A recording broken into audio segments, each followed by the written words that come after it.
Matt Yerosimou, you're the head of Year 12 at 13 here at SFG College. How's sixth form life at the moment? Sixth form life is good.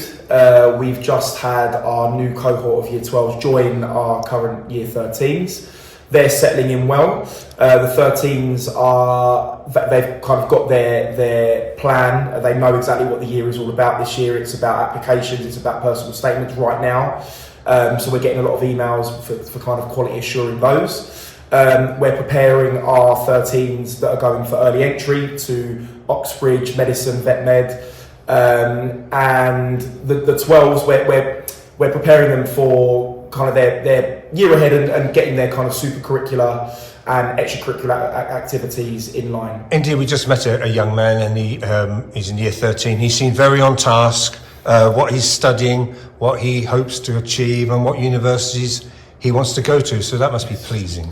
Yes, we try quite hard to instill an understanding amongst our sixth formers as a whole from Year 12 for students to take ownership of their future. Obviously, we're there to support them, and we will support them in every step of the way, regardless of whether they're going down the university route or a degree apprenticeship. We will support them in whatever it is that they're doing. So the idea is that when they do get to Year 13, they're coming back to us after the summer with a plan, with an idea, with a roadmap for their next 3, 4, 5 years of their life, which will then ideally lead to the world of work and later life. That's a great line, the ownership of their future, isn't it? And you want that, don't you? Absolutely. Young people today and before, of course, young people need guidance, especially I think around this kind of bridging between adulthood and their teenage years. So the guidance we give is we're there as a support, of course, but it's about giving them independence and allowing them to have that confidence to look at a university that potentially is not in and around London, that potentially might be in another far-flung part of the country. We want to instill that confidence in them that they can do that, they can go there, they can be their own person, and as I said before, take ownership and take pride in what they're going to go and do. So let's go back to Year 12. What's on offer at Year 12? So Year 12, we will offer, so for those joining us in September of 2026, we offer A-levels, so full A-levels in for example, the three sciences, maths, humanities, so history, politics, English literature and English language, geography. So we offer full A-levels, but for the first time in our sixth form history, we're offering vocational courses. So we will be offering C-Tech Health and Social Care, C-Tech Business, and C-Tech IT. We will also be offering C-Tech Sport as well. So for the first time, we're diversifying our curriculum. We want to, I guess, expand our reach to the community that we serve, which is Harlow and surrounding areas, and we'd like to, I guess, recruit and sustain as many students as we can that can.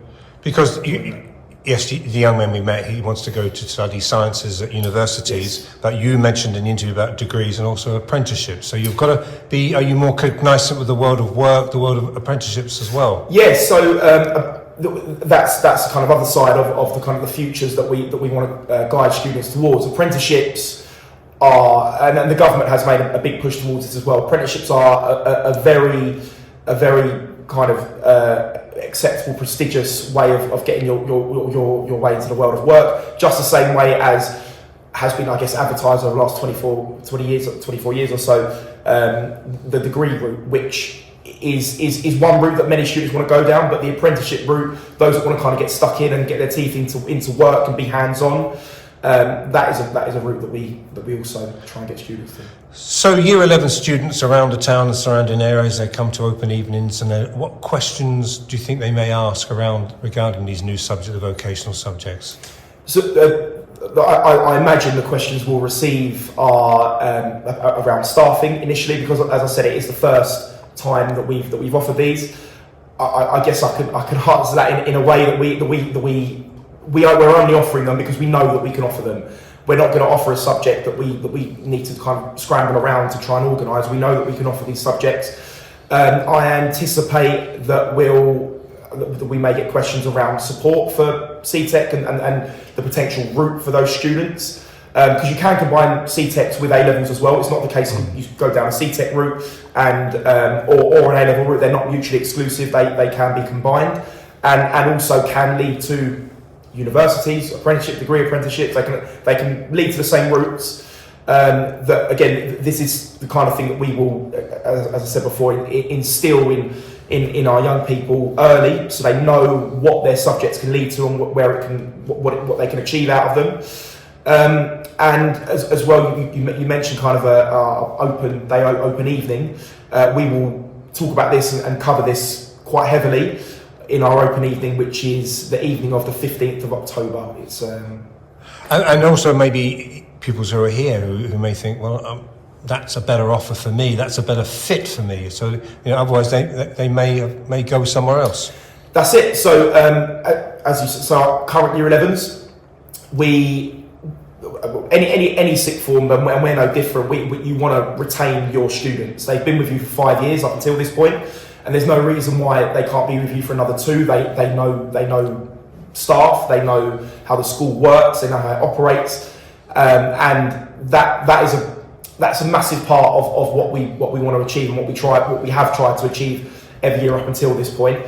We hope that the diversifying of the curriculum will aid in securing that again more than we ever have, because our students they're important to us, just the same as any external student that will join us. Once you're part of this school, you're important. You are a young person that we want to kind of set up for the rest of their life effectively. So retaining our own students is a massive part of what we want to do. And the sixth formers have their own identity, their own space, their own rooms? They have their own building effectively. Within that building, they have 3 of their own rooms, and alongside that, seminar rooms, which they can go and kind of study on their own, again off their own back. They've got a common room with a small kitchenette, which a lot of students bring in their lunches and microwave and wash up after themselves and put their stuff in the fridge and all stuff like that. So they've got their common room, which is a social space.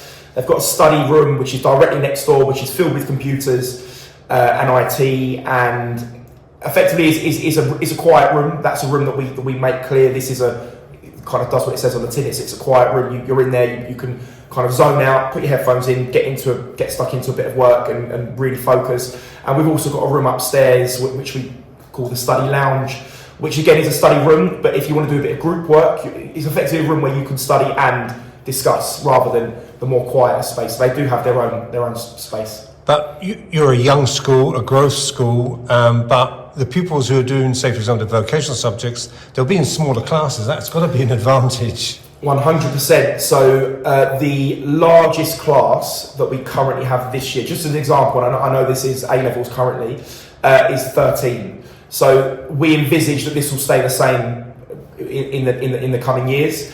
We've always been smaller, classes are always smaller, which allows, I guess, me as a head of year to support kind of pastorally and oversee in terms of, again, applications and processes, but also teaching. If you teach less students, that means that you can give each of those students in front of you more time and more dedication and more of your attention, really. In lower school, where you've got classes of 30, of course you teach and you give time to students, but it's very difficult to get around to every single student and give them ample time.